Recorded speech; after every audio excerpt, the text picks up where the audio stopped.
अगर आप लोगों को लगे कि नरेश यादव ने ईमानदारी से काम किया तो वोट देना। आप लोगों के साथ में कभी भी काम करते वक्त कोई भी गलत व्यवहार किया हो तो मुझे वोट मत देना। अगर मैंने अच्छा व्यवहार किया हो, आपको अटेंड किया हो तो मुझे वोट देना। लेकिन जो आपके ऊपर केस लगा है, जो बीजेपी के काफ़ी बड़े नेता हैं, मीडिया सेल के वो हेड भी हैं, वो आरोप लगा रहे हैं कि उनका ये कहना है कि जो कुरान का अपमान करता है उसे भी टिकट मिल गया है।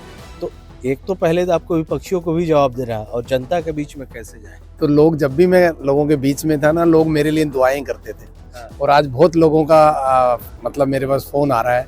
इवन एक अमृतसर से फ़ोन आया था कल ही, 2 दिन पहले ही। उन्होंने कहा 101 रुपया भेज दो, मुझे अरदास करवानी है आपकी। आम आदमी पार्टी की फाइनल लिस्ट आ गई है। दिल्ली विधानसभा के 70 जो सीटें हैं वो सभी को अनाउंस कर दिया है और कई चेहरे बदले गए हैं, दर्जनों चेहरे बदले गए हैं। लेकिन आम आदमी पार्टी, अरविंद केजरीवाल, जो चेहरे नहीं बदले हैं उनमें से एक है महरौली विधानसभा। और इस समय हमारे साथ इस विधानसभा के विधायक और आने वाले विधानसभा चुनाव के उम्मीदवार नरेश यादव हैं। नरेश जी, सबसे पहले बधाई। और उसके बाद क्या मानते हैं, जिम्मेदारी ज्यादा कंधों पे आ गई, कैसे आगे का जो चुनाव होगा कैसे लेके आप जाएंगे लोगों के बीच में? सबसे पहले तो मैं माननीय अरविंद केजरीवाल जी को बहुत बहुत दिल से आभार व्यक्त करता हूं कि उन्होंने तीसरी बार मुझ में ये विश्वास जताया है कि मैं महरौली विधानसभा का मुझे कैंडिडेट मनोनीत किया है। और साथ में मैं अपनी महरौली की जनता का भी आभार व्यक्त करता हूं कि क्योंकि ये सर्वे के आधार पर ही दिया है, तो महरौली की जनता ने ही मेरे बारे में जो सर्वे में पॉजिटिव बोला होगा, उसी से ही ये आज ये टिकट हमें मिली है और यहाँ पर हमें मौका मिला तीसरी बार कंटेस्ट करने का। और ये रिस्पॉन्सिबिलिटी तो हमेशा से ही मानते हुए चल रहे हैं, जब से हम लोग आम आदमी पार्टी में आए हैं। क्योंकि ये राजनीति नहीं मानता मैं, ये सेवा का एक काम मानता हूँ। क्योंकि मैं तो RWA फेडरेशन से आया हुआ हूँ, लगातार मैंने RWAs में काम किया है, उसी तरीके से मैं आज भी काम करता हूँ। मैंने लगातार पिछले 10 साल में बहुत ही ईमानदारी से, बहुत अच्छे व्यवहार से लोगों के साथ काम किया है। काम में भी हमने कहीं भी किसी क्षेत्र में कोई कमी नहीं छोड़ी। जहाँ भी आप जाएंगे आपको पॉजिटिविटी मिलेगी। कहीं किसी को आज तक कोई झूठ नहीं बोला। इस बात को लेके भी उसका काम हो सकता है या नहीं हो सकता। एक बार हो सकता है कि कोई आया और उसको काम के लिए मना किया हो तो वो थोड़ा बुरा माना होगा, लेकिन बाद में उसने रियलाइज़ किया होगा कि हाँ, नरेश जी ने जो कहा वो सही कहा। उसमें समय भी लगता है और कई बार कुछ काम ऐसे होते हैं जो नहीं भी हो सकते। ओवरऑल हमारे पूरे क्षेत्र के अंदर पानी की समस्या बड़ी थी, जिसमें कि हमने लगभग सभी गाँव में, चाहे वो बेरसराय है, कटवारिया सराय, लाडोसराय, ये तीनों गाँव में आपका साकेत में पानी की स्थिति बहुत बढ़िया तरीके से हमने मेंटेन की। महरौली के अंदर जहाँ 20 ट्यूबवेल लगाए, महरौली जैसी जगह में, किशनगढ़ में 36-37 ट्यूबवेल लगे, पानी की समस्या उससे मेंटेन हुई। रजोकरी के अंदर भी लगभग 30-35 ट्यूबवेल लगे और बेरसराय में, अपना मसूदपुर में, साथ में मसूदपुर डेयरी में, बस्ती में, हर जगह, मतलब कोई ऐसी जगह नहीं बची जहाँ पानी के लिए ट्यूबवेल ना लगाया हो। बाहर से जो पानी आता है, फिल्टर पानी आता है, वो पानी भी काफ़ी बढ़ा हमारे क्षेत्र में। लेकिन क्योंकि साथ साथ आबादी भी बढ़ती जाती है, कंस्ट्रक्शन हो रही है, फ्लैट्स बढ़ रहे हैं, तो उसमें भी वो चीज़ें थोड़ी सी ज़रूरत बढ़ती चली जाती है। तो मैं तो आने वाला चुनाव 3 मुद्दों पे ही लड़ रहा हूँ, जो मेरे अपने मुद्दे हैं। इसके अलावा आम आदमी पार्टी के जो हमारे मुखिया अरविंद केजरीवाल जी ने भी कहा है कि अगर मैं ईमानदार हूँ तो मुझे वोट देना। मैं भी उसी बात को कहता हूँ अपनी विधानसभा के सब लोगों से। अगर आप लोगों को लगे कि नरेश यादव ने ईमानदारी से काम किया तो वोट देना। आप लोगों के साथ में कभी भी काम करते वक्त कोई भी गलत व्यवहार किया हो तो मुझे वोट मत देना।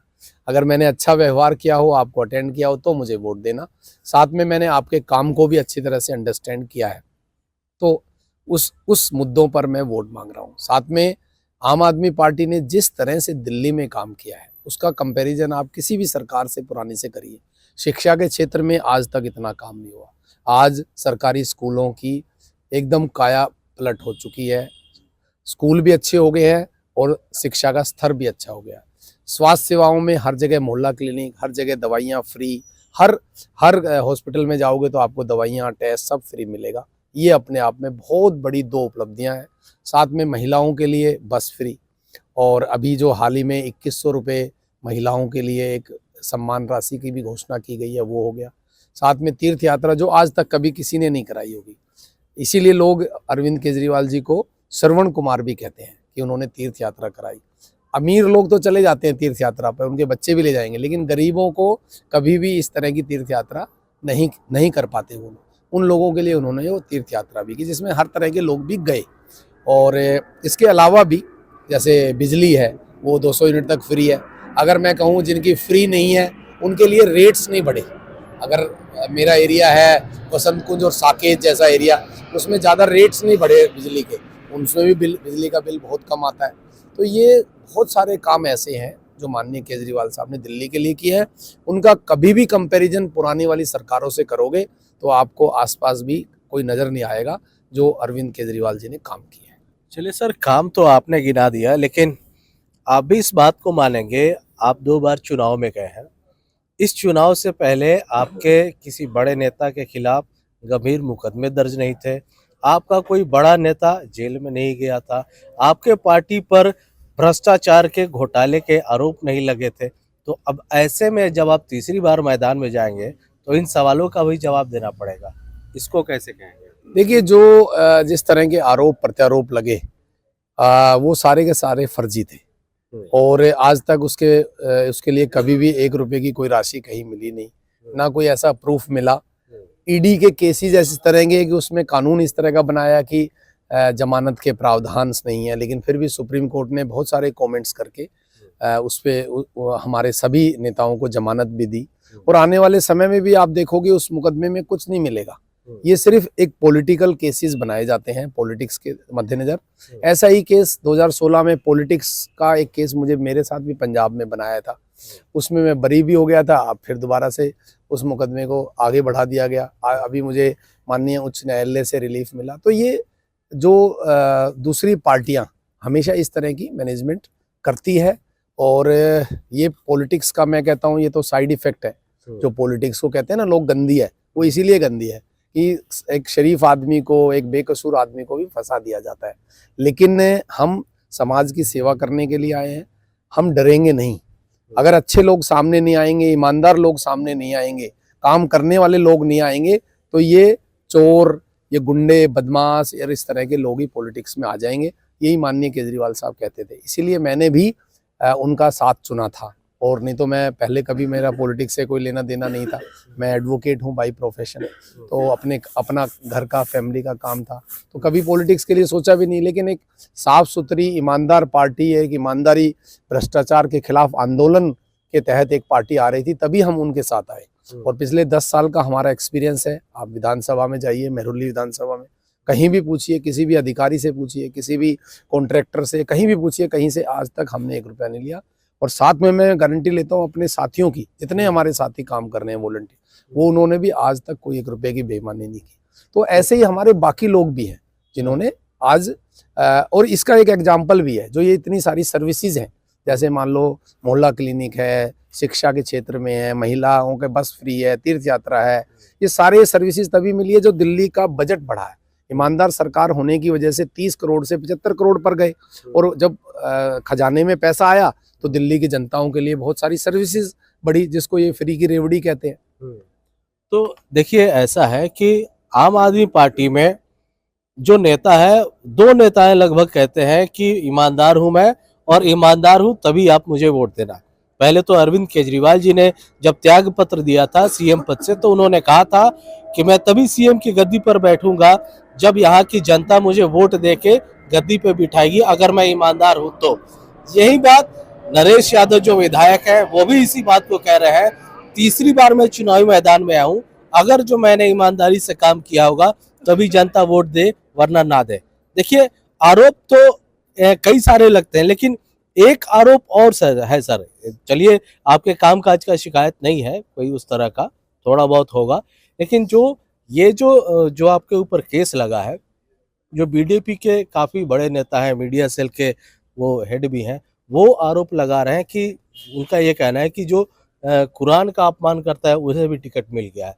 तो एक तो पहले तो आपको विपक्षियों को भी जवाब देना है, और जनता के बीच में कैसे जाएंगे? देखिए, ये जो केस था 2016 का केस था, बिल्कुल झूठा केस मेरे ऊपर बनाया गया था। उस समय अकाली और बीजेपी की सरकार थी, और पंजाब के अंदर हमारा आम आदमी पार्टी का बहुत ज़बरदस्त जोर था। मैं खुद कैंपेनिंग के लिए मेरी वहाँ ड्यूटी लगी हुई थी, सह प्रभारी में था पंजाब में संजय सिंह जी के साथ में।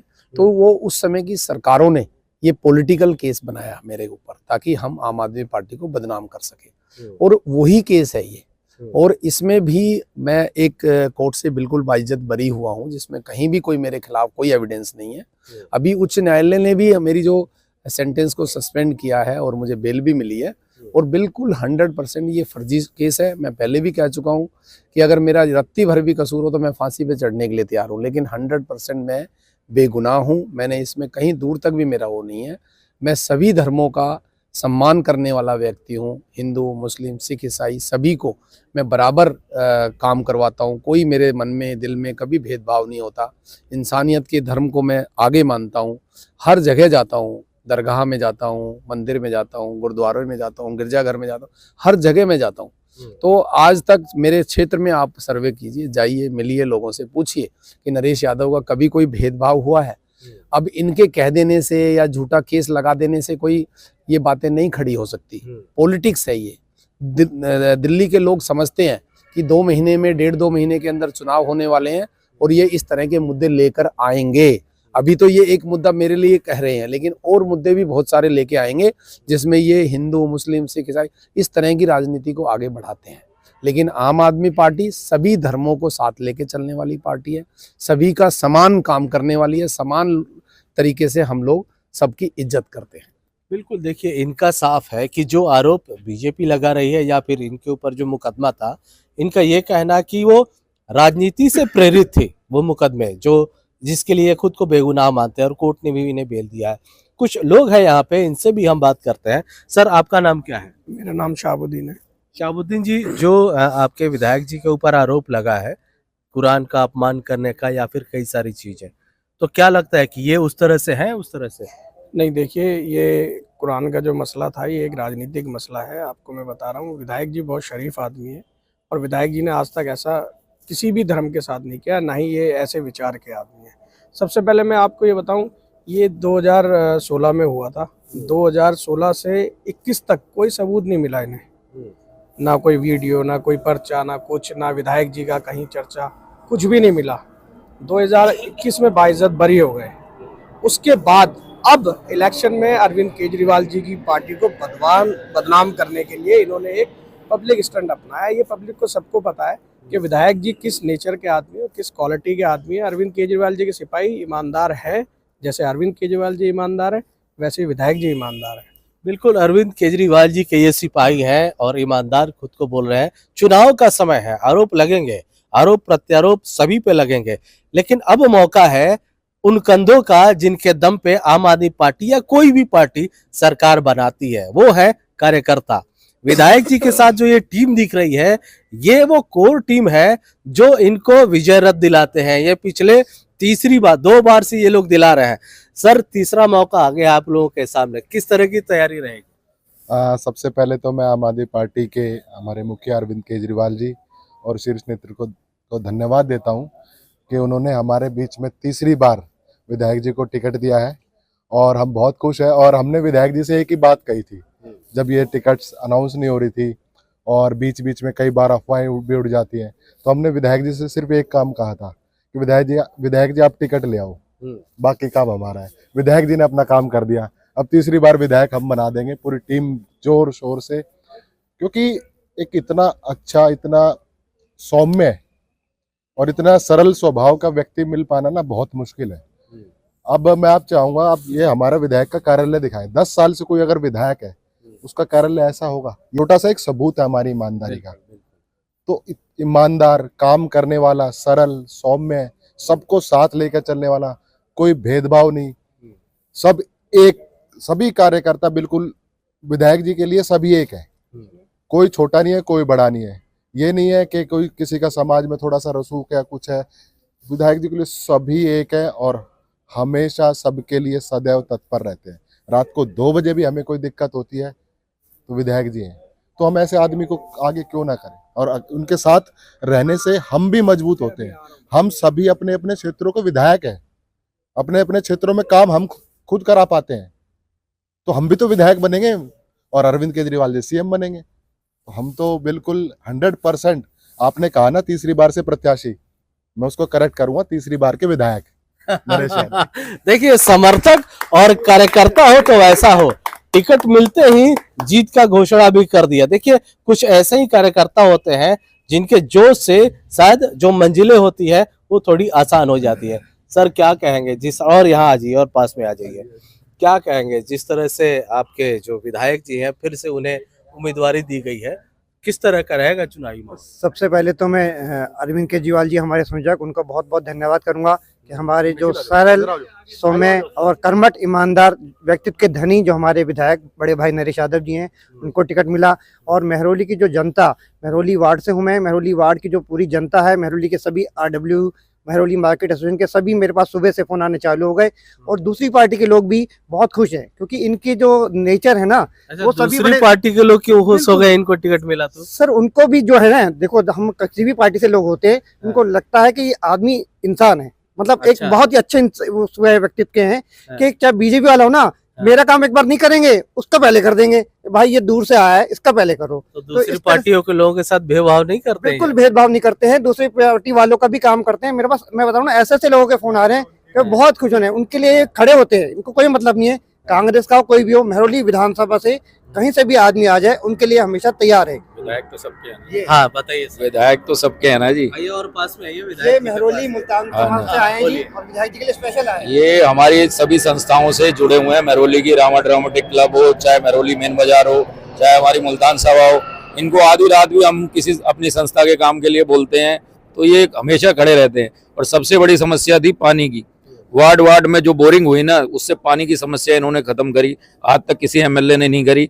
जो ये बड़े भाई की तरह है, हम तो बड़े भाई कहेंगे। मेरे फादर के टाइम से, मेरे फादर भी रात को आधी रात को इनको फोन करते थे तो 1 मिनट में फोन उठाते थे, तो आज भी उनका वही है। तो मैं केजरीवाल जी का भी धन्यवाद करता हूं जो उन्होंने साफ छवि वाले इनको टिकट दी, और ये कंफर्म जीते हुए, कोई वो नहीं है, कोई इसमें इफ बट नहीं है, क्योंकि इनकी बिल्कुल साफ छवि है। जो आप कहीं पे भी पता कर लो, किसी से 1 रुपया नहीं लिया होगा इन्होंने आज तक, किसी से 1 रुपया, किसी भी संस्था से या किसी भी ऐसे, आप जाके, हम यहीं रहेंगे आप जाके कंफर्म कर लो। तो ऐसा साफ छवि वाला, मैंने कहा ना, ये इन्होंने जो कहा सही कहा है, जिन्हें कोई बीजेपी वाला हो, आम आदमी हो या कांग्रेस का हो, कोई भी हो, मतलब वो काम करने के लिए आए। विधायक तो ये सबके हैं, तो ये वो नहीं, फर्क नहीं करते इसमें, तो सबके काम करते हैं। सर कार्यकर्ता ऐसे हैं आपके, तो क्या लगता है जीत का तो चलो इन्होंने घोषणा कर दिया, अब लड़ाई किस चीज की होगी, मार्जिन एक की? चीज और बोलना चाहूंगा, मेरी मन से तमन्ना है, अब की बार जीतेंगे ना। हाँ। एक बार मेहरौली में रात को 2 बजे बोरवेल के लिए आए थे, तब मैंने बोला यार 2 बजे कोई MLA नहीं आता,